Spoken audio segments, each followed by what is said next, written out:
In 2020, a viral video showed Amy Cooper calling 911 from Central Park, claiming that a black man was threatening her life. That man, Christian Cooper, had done nothing more than politely ask her to leash her dog, just as the park rules required. The video was infuriating, but not surprising. Author and activist Padma Lakshmi responded on Twitter, writing, "You are indeed racist if you've ever tried to call 911 because a black person asked you to leash your dog. A black person was having a barbecue. Black children were selling lemonade. Or a group of black people were using the same gym as you." Because this was social media, the conversation didn't end there. But one of her follow-up tweets really stuck with me. She wrote, "Racism is a spectrum with varying degrees of unconscious and learned behaviors reinforced by society every day." It's not unlike the point made in the satirical musical Avenue Q, with its song, "Everyone's a Little Bit Racist." That show, an adult take on Sesame Street, is cheeky, provocative, and often uncomfortable. In this particular song, the characters living on Avenue Q try to make the case that we all carry racial biases, whether we acknowledge them or not. Writer Annie Bocock, reflecting on the song for Onstage blog, said she had mixed feelings about it. The song, she notes, is trying to say that unconscious bias is real, and if we can admit that, maybe we can start to take responsibility for how we're complicit in systemic racism. She writes, "Racism lies on a spectrum, and the song does a great job displaying this, even if it's outdated. And yeah, it's outdated in places. One line goes, 'Ethnic jokes might be uncouth, but you laugh because they're based on truth.' That line gets us something deeper, something dangerous, because truth is a loaded word, especially when it comes to race. Many of the so-called truths behind racial jokes are actually stereotypes, ones that throughout American history have justified discrimination, violence, even murder. The real danger comes when we lose the ability to tell the difference between stereotypes and truth, perception and reality, and bias and belief." Take Dr. Seuss, for instance. There's a lesser-known book called Dr. Seuss Goes to War, which showcases 200 of his editorial cartoons from World War II.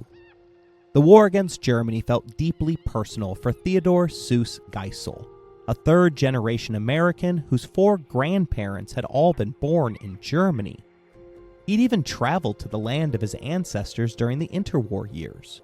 While there, he quickly came to despise fascism, and especially its virulent anti-Semitism. Eventually, the U.S. Air Force hired him to create propaganda targeting isolationists, particularly those in the America First movement, who were known for their racist and anti-interventionist views. Based on those wartime cartoons, it's clear that Dr. Seuss understood racism and the damage it could do. But as you turn the pages, something troubling happens.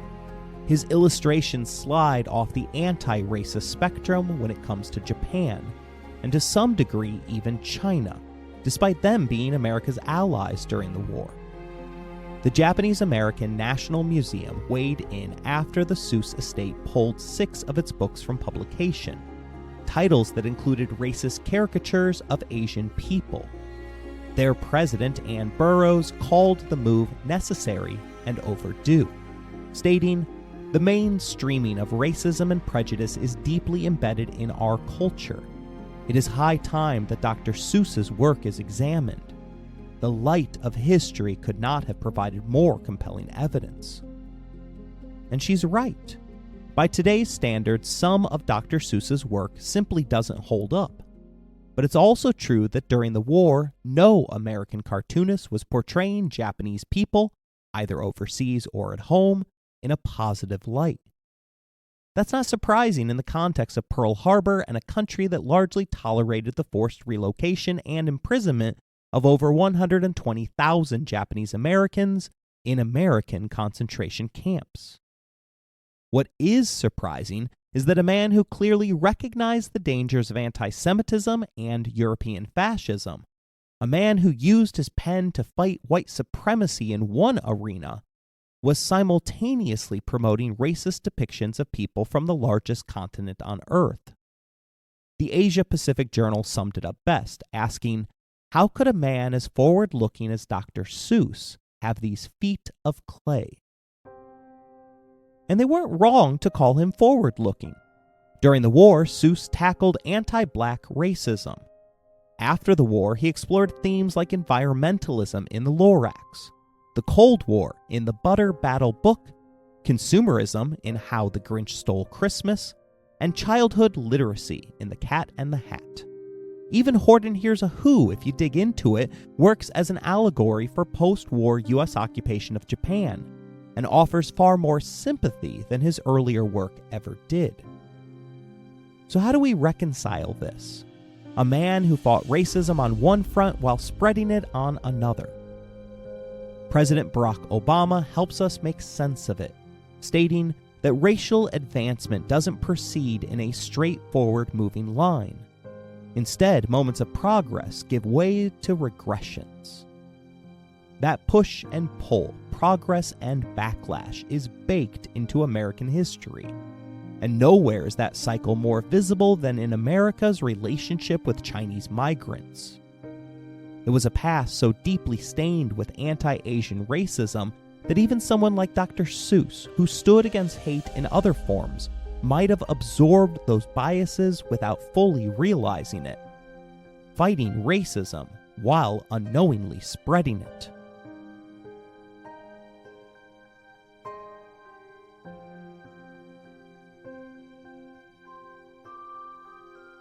You're listening to Empires, Anarchy, and Other Notable Moments, a podcast designed for deep dives that assist in the teaching of history. This series focuses upon America's dark history of xenophobia. Episode number 2, The China Virus.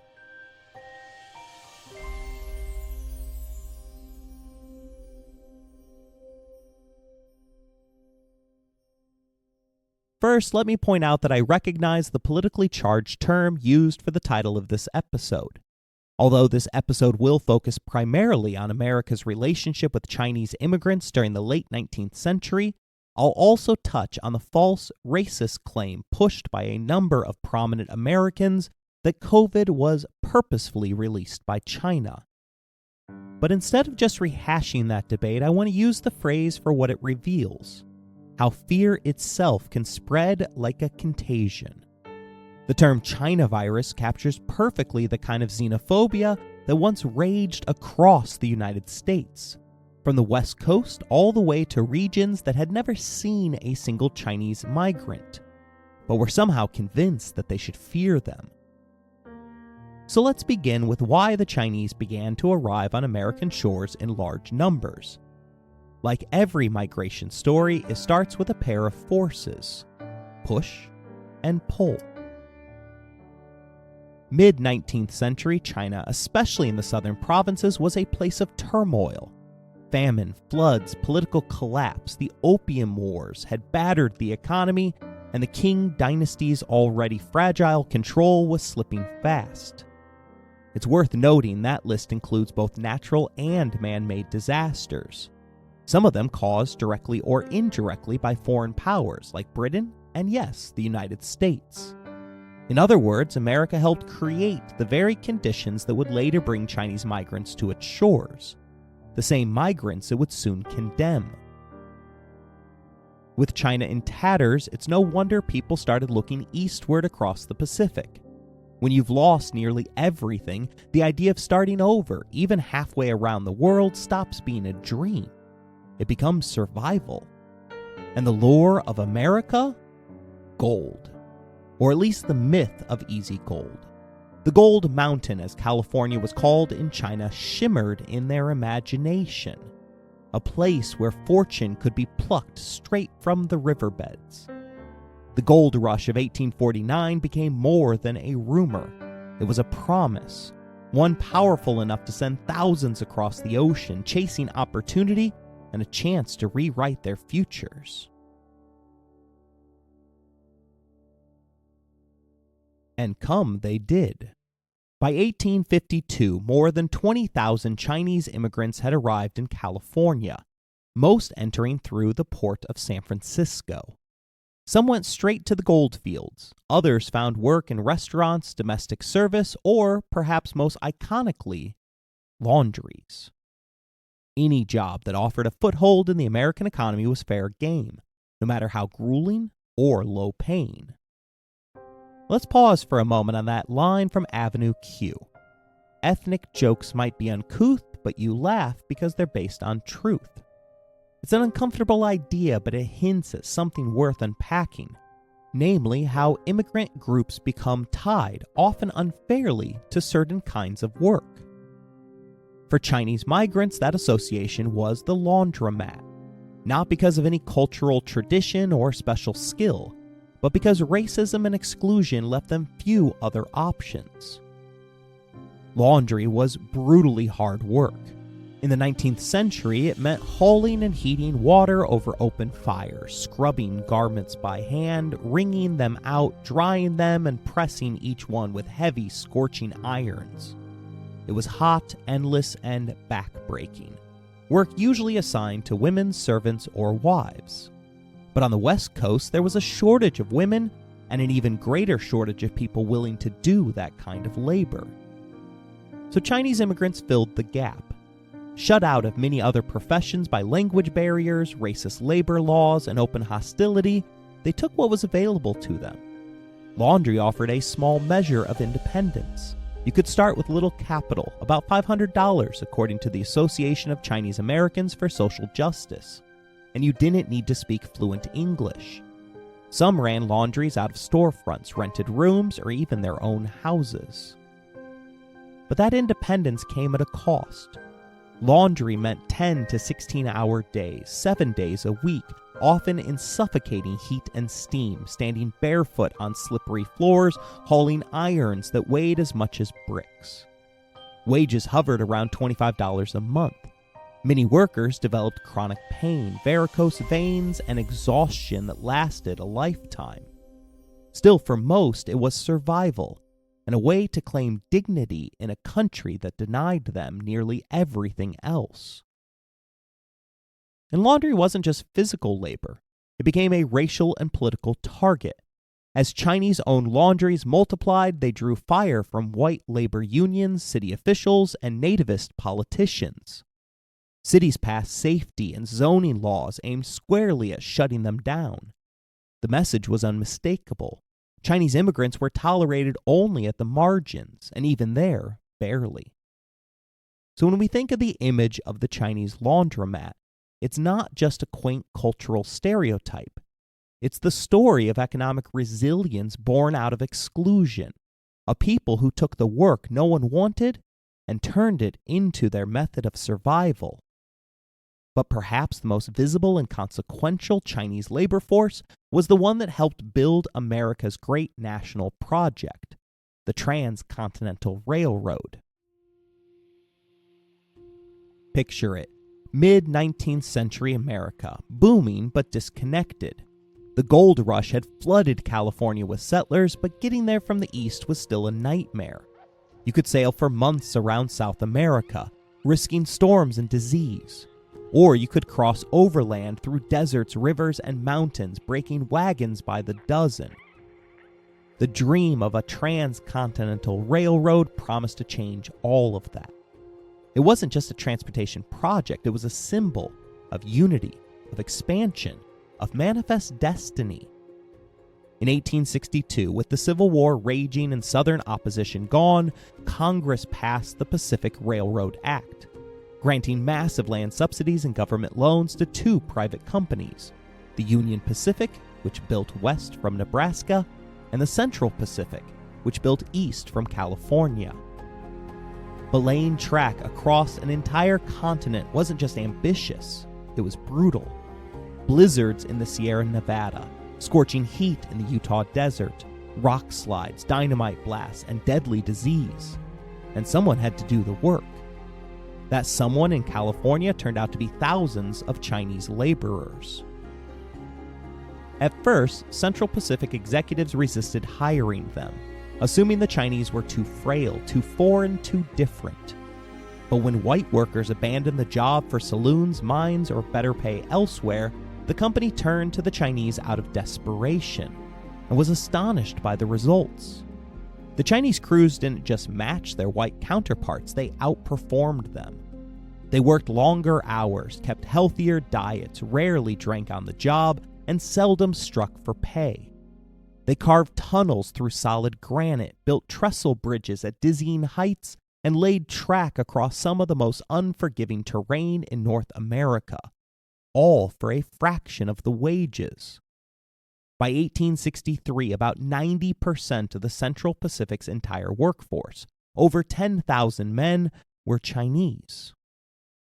The railroad was completed in 1869 at Promontory Summit, Utah, where the ceremonial Golden Spike joined the tracks from east and west. The continent was connected. The nation symbolically was whole. But in the famous photograph of that moment, the one every school child sees in their history books, not a single Chinese worker appears. They were written out of the story almost as soon as they'd built it.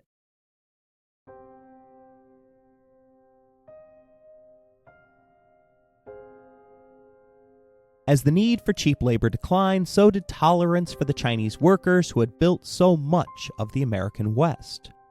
Once the economy soured in the 1870s and a deep recession took hold, Chinese immigrants, many of whom had been celebrated just years earlier for their endurance and skill, became easy scapegoats. They were accused of stealing jobs, undercutting wages, refusing to assimilate, and perhaps most ironically, of being un-American, despite literally helping to build the physical infrastructure of the nation's future. Historian Erica Lee writes that figures like Dennis Kearney, head of California's Working Man's Party, and notably an Irish immigrant himself, seized on this moment of economic anxiety. He and others stoked fear and resentment, blaming Chinese laborers for job scarcity and stagnating wages. Labor leaders joined in. They claimed that the Chinese were imported slaves, coolies they called them, locked in a system of cheap labor that degraded American workers. Samuel Gompers, the influential president of the American Federation of Labor, went so far as to frame the issue as an existential threat. He asked, "Meat versus rice, American manhood versus Asiatic coolieism, which shall survive?" The rhetoric was vicious, and it was popular. Anti-Chinese sentiment wasn't just found in speeches and protests. It became a staple of the press. One of the loudest voices belonged to the San Francisco Illustrated Wasp, a magazine that gained notoriety for producing the first mass-circulated large-scale color cartoons in the United States. Its name, WASP, stood for White Anglo-Saxon Protestant, a cultural identity long associated with racial superiority and nativism. It was a favorite among groups like the Ku Klux Klan and a key voice in spreading white supremacist ideology along the West Coast. And its images? They were disgusting. One particularly infamous cartoon mimics the Statue of Liberty, but with a disturbing twist. Instead of Lady Liberty, the figure is a Chinese man dressed in tattered rags, holding an opium pipe aloft like a torch, and wearing a long braided queue. The symbolism is unmistakable. Liberty has been replaced with vice and foreignness. Another cartoon titled San Francisco's Three Graces shows ghostly figures hovering over ships in the harbor. Each is labeled with a disease: malaria, smallpox, and leprosy, reflecting the belief that immigrants, particularly the Chinese, were carriers of sickness due to their unclean living conditions. And in The Coming Man, the Chinese figure is rendered troll-like, grotesquely exaggerated and looming over a cityscape.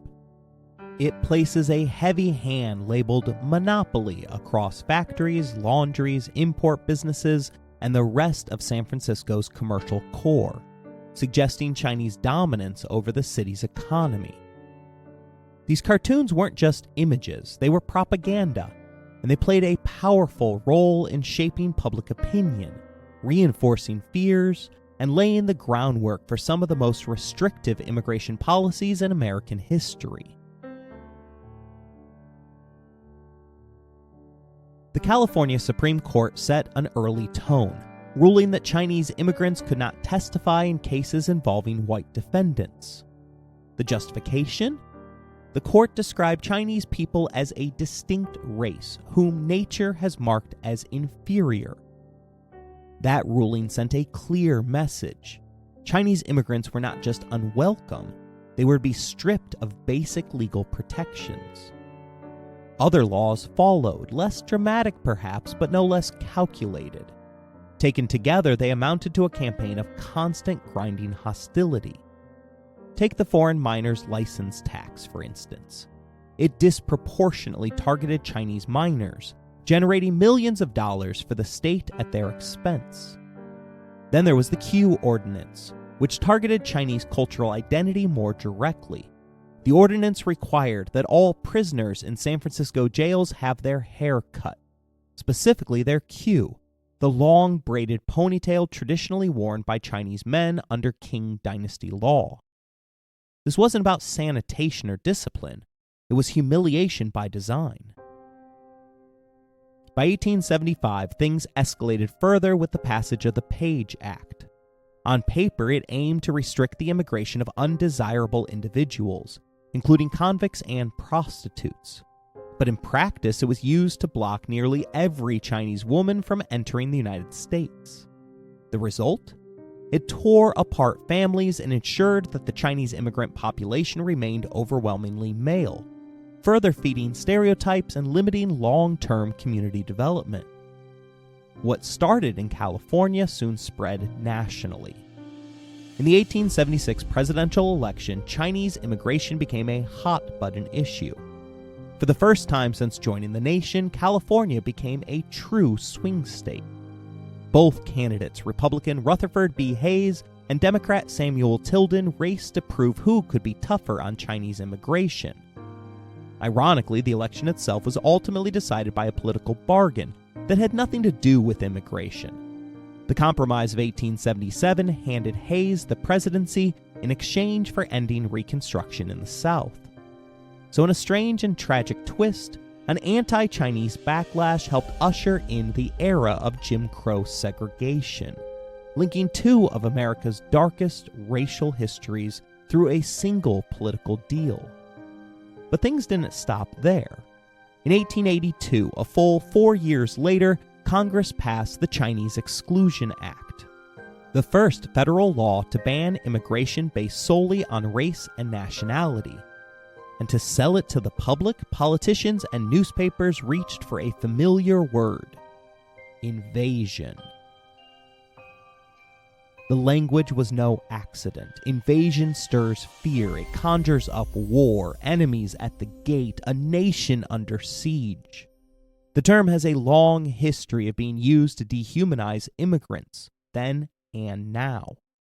In fact, in 2023, more than 160 civil rights, faith-based, and social justice organizations signed a joint letter urging Congress to stop using the word altogether. They warned that it fuels white nationalist conspiracy theories like the Great Replacement theory and contributes directly to xenophobic violence. And here's the thing. U.S. immigration law already uses loaded language. Migrants aren't just called foreigners, they're labeled aliens. Combine that with talk of an invasion, and the narrative starts to sound less like immigration and more like War of the Worlds. Back in 1882, California Senator John Miller introduced the Chinese Exclusion Act to Congress. In his pitch, he described the Chinese presence as a naval invasion, a direct threat to national security. He insulted Chinese immigrants as weak and incapable of participating in American society. And then, in the very same speech, he contradicted himself, warning that these supposedly inferior people had muscles of iron and a machine-like efficiency that let them outcompete white workers in nearly every industry. It's a rhetorical bait and switch we've seen many times since. Dehumanize the immigrant, then demonize their work ethic. And it worked. The Chinese Exclusion Act passed easily and stayed on the books for more than 60 years. Lee calls it one of the most important turning points in America's long history of xenophobia. First, it established the United States' sovereign right to regulate foreigners into and within the nation and legalized the restriction, exclusion, and deportation of immigrants considered to be threats to the United States.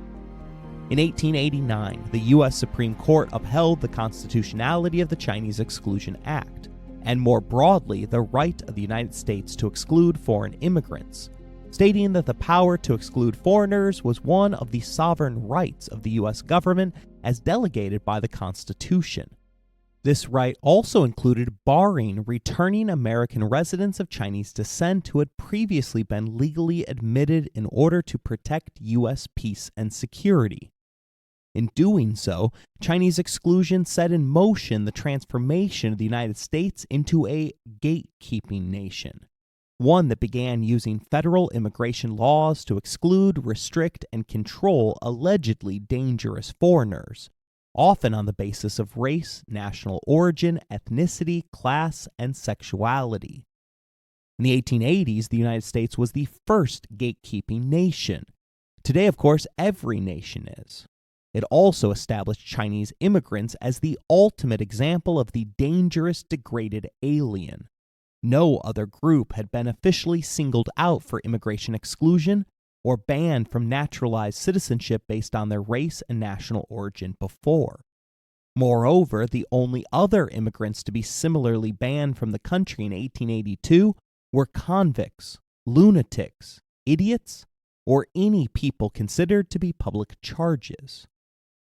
By using a hatchet instead of a scalpel, the U.S. government didn't just shut the door on future Chinese immigration. It painted an entire race as a threat to the nation.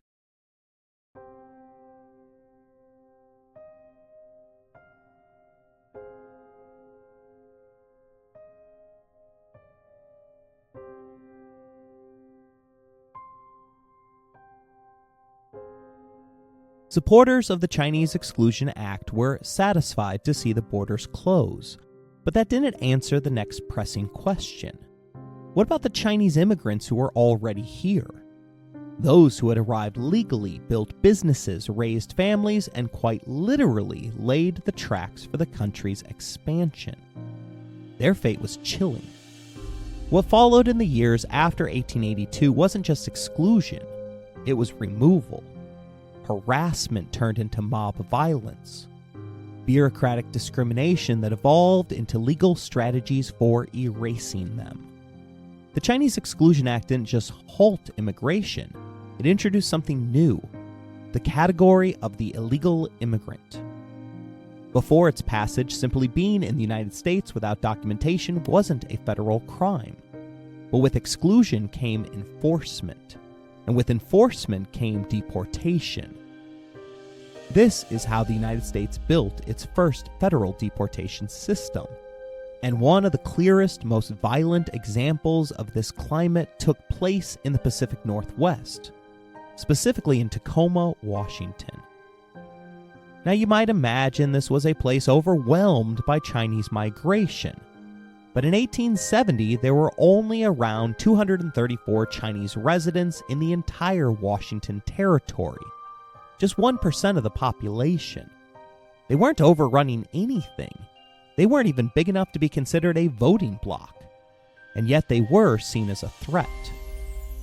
Even before exclusion became national policy, Chinese residents in Washington territory had been banned from voting as early as 1853. In 1863, they were stripped of the right to testify in court cases involving white citizens. A year later, a targeted poll tax was enacted, officially titled an Act to Protect Free White Labor Against Competition with Chinese Coolie Labor and to Discourage the Immigration of Chinese in the Territory. The message couldn't be clearer. By the 1880s, a national economic depression was squeezing out white workers. Unemployment was high, and frustration needed a target. Enter the Knights of Labor, one of the largest labor organizations of the time. While often credited for cross-class organizing, the Knights also carried a strong streak of nativism, and Chinese workers were high on their list of perceived threats. In Tacoma, they joined forces with another group, the Liberal League, a so-called civic organization steeped in white supremacist ideology. Together, they schemed to create what would come to be known as the Tacoma Method. On November 3, 1885, a mob of more than 500 white residents, led by the mayor, city councilmen, and business leaders, marched through the city. They went door to door, evicting nearly every Chinese resident. Families were dragged into the streets, given only hours to pack what they could carry. Homes were looted, businesses destroyed. The city's Chinese district was set on fire. This wasn't a spontaneous riot. It was coordinated. It was public. It was civic terrorism. The website The Tacoma Method tells us that newspapers across the country had mixed reactions. In cities like San Francisco, where anti-Chinese sentiment was strong, the expulsion was celebrated. The Overland Monthly praised the mob and proudly coined the term the Tacoma Method. The San Francisco Bulletin used the event as a warning to Chinese residents in nearby Santa Cruz. Other papers like the Philadelphia Inquirer and New Haven Register downplayed the violence itself and focused instead on how it might affect broader communities. But some newsrooms did take a stand. On the East Coast, major publications like the New York Times, New York Herald, New York Sun, and New York Tribune all condemned the actions in Tacoma. They cited official reports of abuse and criticized the federal government for its inaction. Historian Erica Lee reminds us that the Exclusion Act was only one part of a much larger campaign. Across the West Coast, cities and states passed laws restricting Chinese workers from jobs, neighborhoods, and even basic civil rights. The message in Tacoma was crystal clear. Even if you're here legally, even if you followed every law, we still don't want you. And Tacoma wasn't alone. The violence spread. Chinese communities were expelled from Seattle, Rock Springs, Wyoming, Denver, Los Angeles, and more. In nearly every case, white residents, frustrated by economic hardship and whipped into fear by racial propaganda, took direct action to erase Chinese neighborhoods. And the federal government? It mostly looked the other way. Yes, the law made a half-hearted attempt at justice. According to the Tacoma Method website, just days after the expulsion, the town threw a celebration. On November 7th, a local organization held a ball in honor of Mayor Jacob Washbach and the Committee of 15, many of whom had helped lead the mob. But that same day, 27 men, including the mayor, were indicted for their actions. They were arrested on November 9th and taken by train to Vancouver, Washington Territory, for prosecution. Instead of being ashamed, the residents of Tacoma cheered as the train left town. They raised money for bail and quickly brought their leaders home. By November 12th, all 27 were back in Tacoma, welcomed as heroes. A band played at the station. Celebrations followed. No one was ever punished. The very existence of these Chinese communities, despite their legal entry, despite their hard work, had been redefined as a problem to be solved. What began as immigration restriction had in practice become racial cleansing, even if the law never used those words.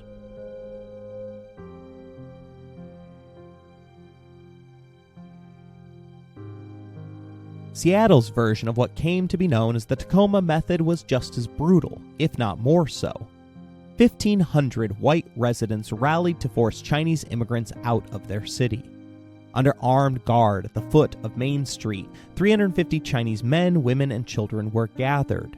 These were people who had come to the U.S. seeking a better life through hard work. Now they were prisoners, surrounded by a mob that was yelling, running, and shooting at their heels.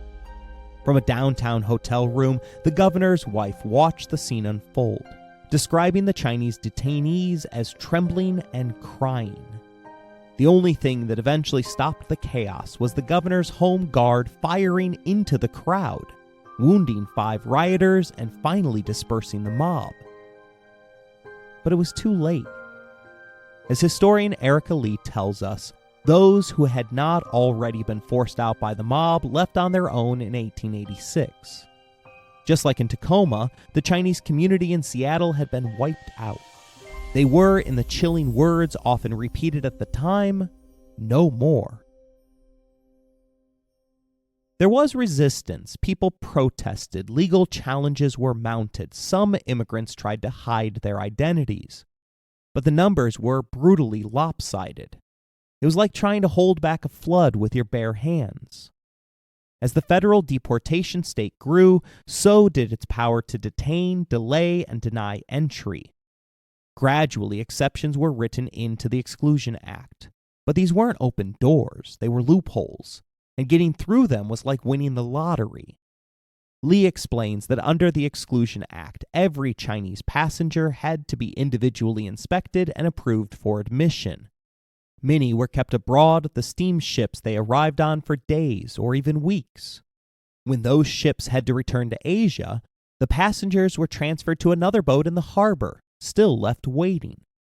This practice of floating detention lasted for nearly 20 years, leading immigration officials to complain about what they called a large floating Chinese alien population in the bay. To solve the quote-unquote problem, the Pacific Mail Steamship Company built a detention shed near its offices on Pier 40 in San Francisco. It was crude, overcrowded, unsanitary, and dangerous. Immigrants called it an iron cage or a Chinese jail. Even the inspectors admitted it was a fire trap and didn't offer basic security. Eventually, the government built Angel Island Immigration Station, the West Coast's answer to Ellis Island. But unlike the welcome imagery associated with its East Coast counterpart, Angel Island was a gatekeeper. From 1910 to 1940, more than 1 million people were processed through Angel Island. Of them, 178,000 were Chinese. To enter, they had to produce witnesses who could vouch that they wouldn't become a public charge.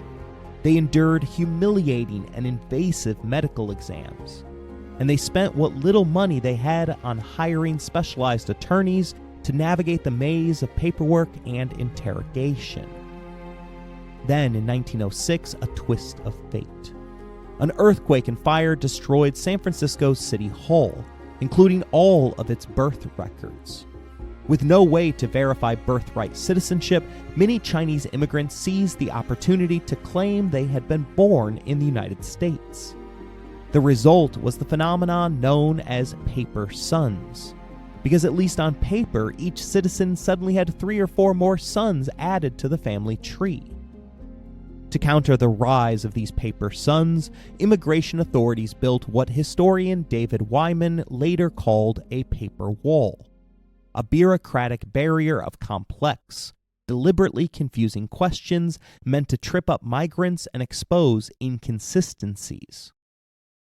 Applicants were asked things like, where are your paternal grandparents buried? How many steps lead up to your home? Who lives in the 3rd row of your ancestral village? These weren't simple background checks. This was bureaucratic obstructionism, an intentional effort to use paperwork and red tape as tools of exclusion. Those who failed were detained at Angel Island. About 70% of all of those detainees were Chinese.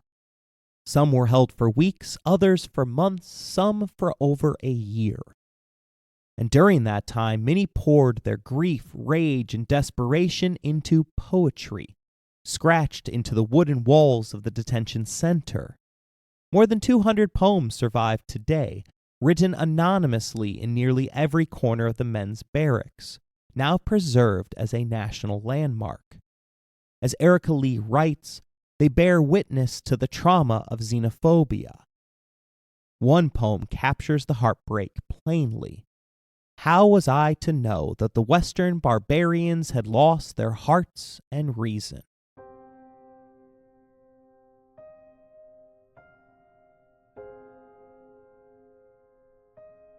The Chinese Exclusion Act remained the law of the land for more than 60 years. What began in 1882 as a temporary 10-year ban was renewed again and again, first extended, then made permanent. It wasn't just a policy, it became a precedent. The first time the U.S. singled out a specific ethnic group for exclusion. And it opened the door for more. In 1924, the Immigration Act went even further. It banned virtually all immigration from Asia, not just China. Japan, Korea, India, the Philippines. The Asiatic Barred Zone, they called it. A wall drawn on a map. It wasn't until World War II that the exclusion laws finally began to collapse. And not because of some sudden realization that they were unjust. It was geopolitics. China became an ally in the fight against fascism. And the optics of banning your wartime partner's people from entering the country? Not great. But instead of disappearing, America's long history with anti-Asian hate merely transferred from the Chinese to the Japanese. So in 1943, the Chinese Exclusion Act was repealed, but only partially. A token immigration quota of just 105 Chinese immigrants per year was set. That's right, 105 people. In a country of over 130 million at the time, we allowed a mere 105 individuals to come join our nation of immigrants.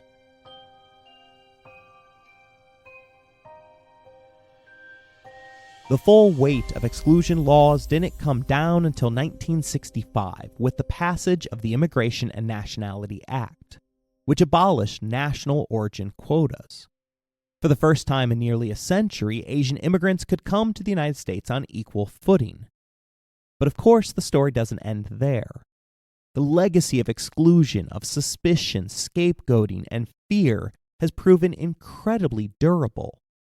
We saw it resurface in the 1980s when Vincent Chen, a Chinese-American man, was beaten to death in Detroit by auto workers who blamed Japanese imports for their economic struggles. He wasn't Japanese, but it didn't matter. And we saw it roar back in the 21st century. During the first Trump presidency, anti-Chinese rhetoric found new fuel.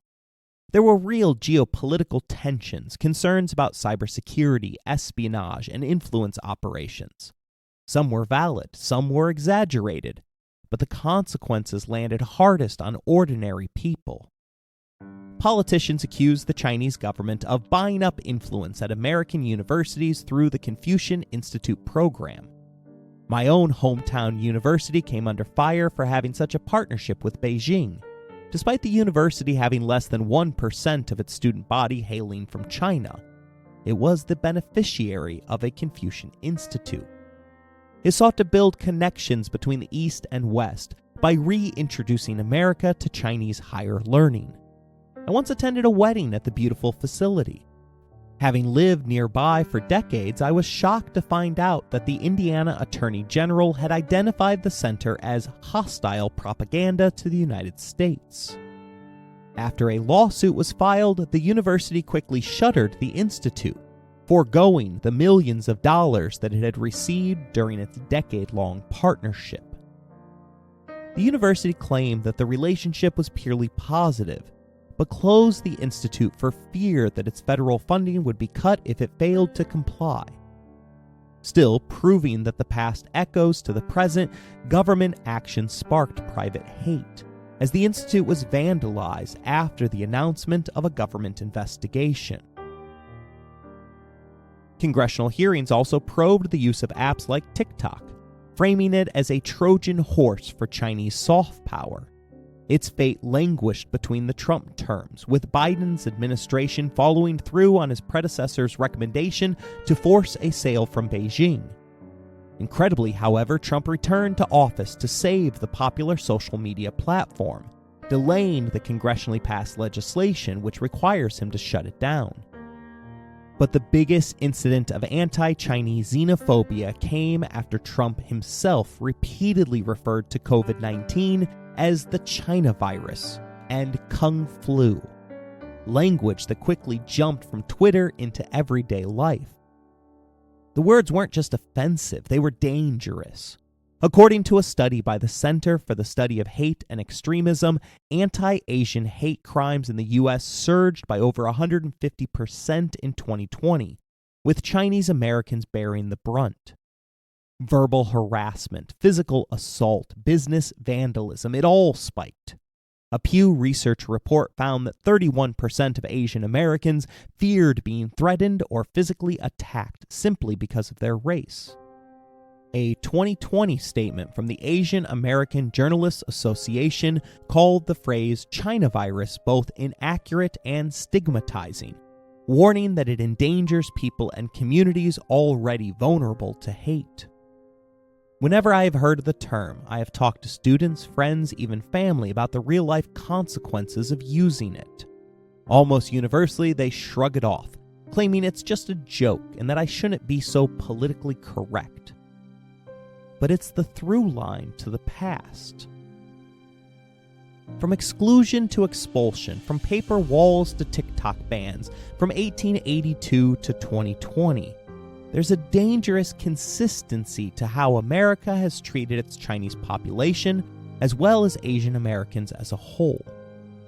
Avenue Q believes that we all laugh at ethnic jokes, but a benign joke hides its malice until it finds its way to a willing actor. What starts as foreign policy often becomes domestic prejudice. What begins as national security often ends in racial scapegoating. And when we let that happen, when we forget the humanity of those being targeted, the nativists win. So it's not enough to say the Chinese Exclusion Act is gone. Its shadow remains. Understanding that legacy is the first step to breaking it.